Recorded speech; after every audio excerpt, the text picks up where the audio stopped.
Welcome to Donc Voilà Quoi, the podcast. I'm your host, Jessie Louise, writer, intersectional activist, and unashamed history and language nerd. That's why I say that words are my superpower. In this podcast, we explore the world where activism meets inspiration, with episodes on race, gender, class, empire, language, culture, and of course, resistance. So if you're interested in being part of the conversation for change, you're in the right place. Let's get started. Today's episode is about the will to fight. What psychology reveals about Kurdish fighters. Modern militaries measure almost everything. They model supply chains, simulate battlefields, calculate firepower ratios, and track satellite intelligence in real time. Yet for all the sophistication of contemporary warfare, one decisive variable continues to resist precise measurement. Belief.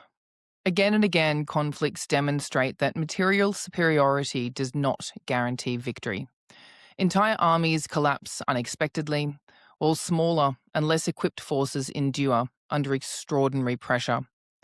From Mosul in 2014 to Kobani months later, the war against ISIS exposed this paradox with particular clarity.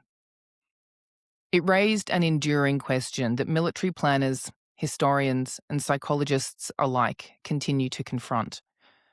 What determines whether soldiers stand and fight or break and run? In recent years, cognitive anthropologist Scott Atran and his collaborators have attempted to answer that question through frontline fieldwork conducted during the war against ISIS in Iraq and Syria. Their research focused not primarily on tactics or weaponry, but on what they described as the will to fight, the psychological commitment that sustains combatants under extreme conditions. And what they found was striking. Across multiple armed groups, battlefield endurance appeared to depend less on material capability than on moral conviction, and nowhere was this more evident than among the Kurdish fighters. To understand the significance of these findings, it is necessary to first understand what scholars mean by the will to fight. Historically, military thinkers have long recognized the importance of morale, cohesion, and belief. Clausewitz famously described war as a contest of wills, and 20th century research on combat motivation repeatedly showed that soldiers fight less for abstract political goals than for their comrades and immediate social bonds. Yet modern military analysis often privileges quantifiable factors, logistics, training, and technology, over the less tangible psychological dimensions of conflict. Atran's work builds on a growing body of research in political psychology and anthropology that attempts to bridge this gap. Central to his framework is the concept of the devoted actor. Individuals who are motivated by sacred values and fused identities rather than by instrumental reasoning. Sacred values differ fundamentally from material interests. They are experienced as non-negotiable moral imperatives, commitments that cannot be traded for money, safety, or even survival. Identity fusion, meanwhile, describes an intense alignment between personal identity and group identity, such that threats to the group are experienced as threats to the self. Together, these dynamics help explain why some individuals are willing to endure extreme suffering for a cause, while others are not. The devoted actor framework suggests that once sacred values and fused identities take hold, conventional cost-benefit calculations lose their relevance. Fighters no longer weigh risks against rewards in rational terms. Instead, they act according to moral obligation. The study itself unfolded under conditions rarely available to academic researchers. During the height of the ISIS conflict, Atran and his team conducted structured interviews with a wide cross-section of combatants across Iraq and Syria. These included captured ISIS fighters, Iraqi army personnel, Sunni tribal militias, and Kurdish combatants drawn from the Peshmerga, the Kurdistan Workers' Party, or the PKK, and the Syrian Kurdish YPG. Rather than relying on informal conversations alone, the researchers used a series of structured psychological assessments designed to evaluate commitment systematically.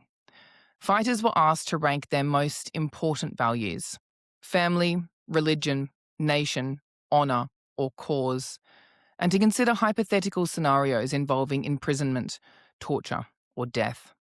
They were asked what they would sacrifice for those values, whether they would accept harm to their families for the cause, and how they perceived their own strength compared with that of their enemies.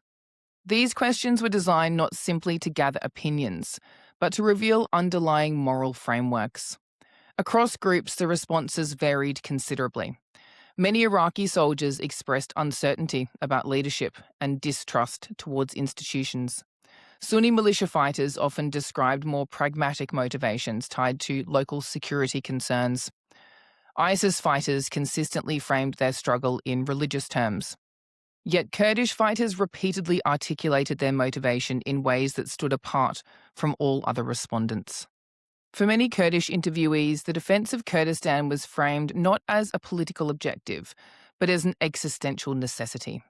Fighters spoke in terms of memory, language, and collective survival, describing their cause as inseparable from their identity. In Atran's later analysis, this constellation of commitments was referred to as Kurdity, a synthesis of homeland, culture, and moral duty experienced as sacred rather than strategic. The results suggested that Kurdish fighters demonstrated unusually high levels of both sacred value commitment and identity fusion. In structured scenarios involving extreme sacrifice, they frequently indicated willingness to endure imprisonment, torture, death, and often prioritized collective survival over personal or familial welfare. Equally notable was their consistent emphasis on what they described as spiritual strength over material power, reflecting a moral rather than technical conception of warfare. These findings also appeared to align with battlefield outcomes. When ISIS advanced rapidly across northern Iraq in 2014, several Iraqi army divisions collapsed with surprising speed, abandoning positions and equipment. Kurdish forces, by contrast, quickly reorganized defensive lines and maintained cohesion under pressure. They played decisive roles in halting ISIS advances towards Erbil, defending Kurdish-majority regions, and supporting coalition operations across Iraq and Syria. The Siege of Kobane became one of the most visible demonstrations of this dynamic. Kurdish YPG and YPJ fighters defended the city against sustained ISIS assault, often in close urban combat. Although coalition air power played a role, observers widely noted the determination and resilience of Kurdish ground forces, who maintained defensive positions under conditions that might have broken less cohesive units. Military analysts frequently highlighted organizational features that reinforced this resilience. Kurdish units were often described as disciplined yet adaptable, combining relatively decentralized command structures with strong ideological cohesion. Their fighters demonstrated flexibility across both urban and guerrilla environments, and their morale appeared unusually durable even during prolonged engagements. Beyond immediate battlefield outcomes, these patterns also reflected a broader historical and cultural dynamic. The Kurdish population, estimated at between 30 and 40 million people across Turkey, Iraq, Iran, and Syria, remains one of the largest stateless groups in the world. Following the collapse of the Ottoman Empire, Kurdish aspirations for statehood were sidelined by the geopolitical arrangements that shaped the modern Middle East. Over subsequent decades, Kurdish communities experienced varying forms of repression, assimilation policies, and displacement across multiple states. From a psychological perspective, such conditions may reinforce precisely the form of collective identity and moral commitment identified in Atran's research. Cultural practices, language preservation, and commemorative traditions often function as forms of resistance that sustain group cohesion under pressure. Rather than existing apart from political struggle, these elements frequently constitute its emotional and symbolic foundation. Taken together, Atran's findings suggest that the will to fight remains one of the most decisive yet least understood variables in modern conflict. While material power continues to shape outcomes, psychological commitment often determines whether forces endure or collapse under stress. For analysts and policymakers alike, this poses an enduring challenge. Belief cannot be easily measured, predicted, or countered through conventional means. The broader implication is not that psychology replaces strategy, but that it underpins it.